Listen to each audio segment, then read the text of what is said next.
అందరికీ welcome back. అందరికీ ఎంతో ఇష్టమైన ఎగ్ కర్రీ రెసిపీ, రుచికరమైన అలాగే చాలా సింపుల్గా చేసుకునేలాగా ఎగ్ కర్రీ అండి. కోడిగుడ్డు పులుసు చాలా బాగుంటుంది. టేస్ట్ చాలా సింపుల్గా చేసుకోవచ్చు. మనకి ఈ కర్రీ కోసం అయితే ఎక్కువ మసాలాలు కానీ ఏం అవసరం లేదు. టేస్ట్ అయితే చాలా బాగుంటుంది. మీరు కూడా ట్రై చేయండి. నేను ఇప్పుడు ఈ కర్రీ ఎలా చేసానో చూపిస్తాను. ఈ కర్రీ కోసం ముందుకైతే 4 గుడ్లు అయితే ఉడకపెట్టుకున్నానండి. మీకు ఎన్ని కావాలంటే అన్ని ఉడకపెట్టుకోండి. నేనైతే 4 ఉడకపెట్టాను.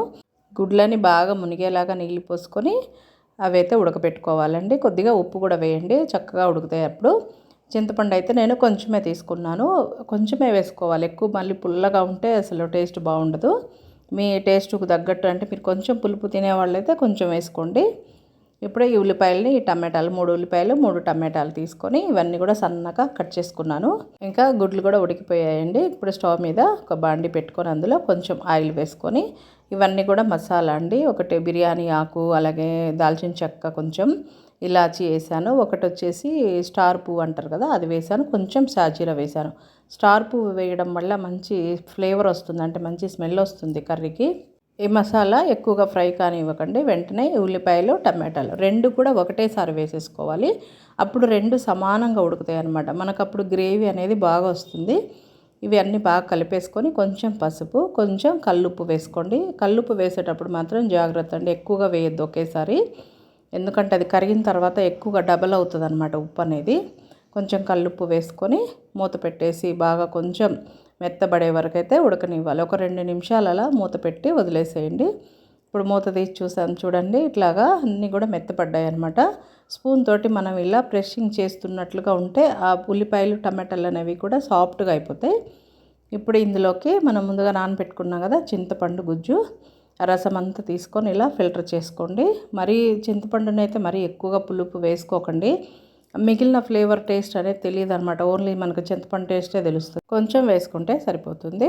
ఇప్పుడు ఈ విధంగా అంతా ఒకసారి బాగా కలిపేసుకొని ఇందులోకి మనకు కావాల్సినట్టుగా గ్రేవీ, మీకు ఎక్కువగా కావాలనుకుంటే దానికి తగ్గట్టుగా వాటర్ అయితే తీసుకోండి. మీకు గ్రేవీ అవసరం లేదనుకుంటే కొంచెం వాటర్ తీసుకుంటే సరిపోతుంది. అలాగే 1 స్పూన్ అయితే కారం వేసాను.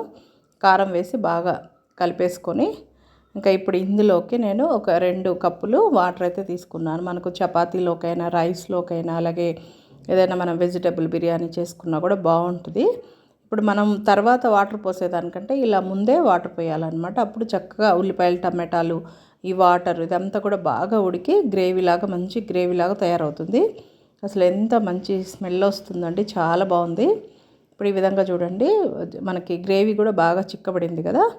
ఇప్పుడు గుడ్లను అయితే నీట్గా పొట్టు తీసేసుకొని చిన్న చిన్న ఘాట్లు మీకు ఎలా నచ్చితే అలాగా ఘాట్లు పెట్టేసుకొని అందులో వేసుకోవడమే. నేను ముందుగా అయితే ఫ్రై చేయలేదండి ఎగ్స్ను, నేను ఇలా వేసేసాను. మీరు కావాలంటే ముందుగా కూడా ఫ్రై చేసుకోవచ్చు.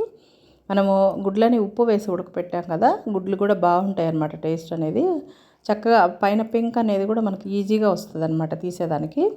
ఇప్పుడు ఈ గుడ్లు వేసి ఇదంతా కూడా ఒకసారి బాగా కలిపేసుకొని 1 స్పూన్ వచ్చేసి ధనియా పౌడరు. నేను ఇందులో అల్లం వెల్లుల్లి పేస్ట్ అయితే వేయలేదండి, కానీ టేస్ట్ వేరేగా ఉంటుంది అనమాట. అందుకని నేనైతే వేయలేదు, మీకు కావాలంటే వేసుకోండి. అలాగే కొంచెం కరివేపాకు, కొంచెం పుదీనా అనేది మామూలుగా ఏంటంటే టేస్ట్ గురించి కూడా కాదు, ఆరోగ్యం గురించి అనేది మేము ఎక్కువగా వేస్తుంటాం కూరల్లో. మీకు కావాలంటే వేసుకోండి, లేదంటే లేదు. పుదీనా వేసినా సరే టేస్ట్ అనేది ఏమాత్రం మారదు, చాలా బాగుంటుంది. అలాగే కొంచెం మిరియాల పొడి అయితే అస్సలు స్కిప్ చేయొద్దు, వేసుకోండి, బాగుంటుంది టేస్టు. ఇదంతా కూడా వేసి బాగా కలిపేసేయండి. కరివేపాకు తాలింపులో వేసేదానికంటే ఇలా మనం గ్రేవీ ఉడుకుతున్నప్పుడు వేస్తే బాగుంటుంది.